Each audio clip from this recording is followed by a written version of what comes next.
പത്തനംതിട്ട കോഴഞ്ചേരി ജില്ലാ ആശുപത്രിയിലെ ചികിത്സാ പിഴവ് പരാതിയിൽ തെളിവില്ലെന്ന് അന്വേഷണ റിപ്പോർട്ട്. ആശുപത്രിയിൽ നിന്ന് രേഖകൾ കണ്ടെത്താൻ കഴിഞ്ഞില്ല. എന്നാൽ പാതി സൂചിയുമായി രോഗിയെ ഡിസ്ചാർജ് ചെയ്ത് ഡോക്ടർക്ക് പിഴവ് പറ്റിയെന്ന് റിപ്പോർട്ടിലുണ്ട്.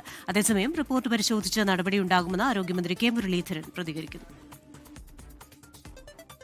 ആറന്മുള സ്വദേശിയായ 68-കാരിയാണ് കോഴഞ്ചേരി ജില്ലാ ആശുപത്രിയിൽ ഗുരുതര ചികിത്സാ പിഴവുണ്ടായെന്ന വെളിപ്പെടുത്തൽ നടത്തിയത്.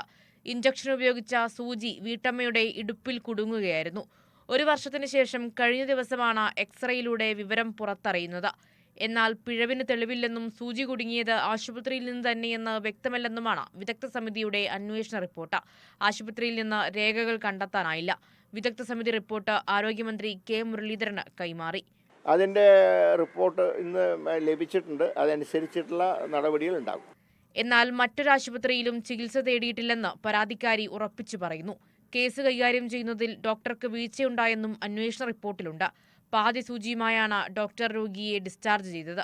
അതേസമയം സർക്കാർ ആശുപത്രികളുടെ ഉന്നമനത്തിനായുള്ള പ്രവർത്തനങ്ങളുണ്ടാകുമെന്ന് ആരോഗ്യമന്ത്രി കൂട്ടിച്ചേർക്കുന്നു. കൂടുതൽ ഡോക്ടർമാരെ നിയമിക്കാനാണ് സർക്കാർ തീരുമാനം. 24 തിരുവനന്തപുരം.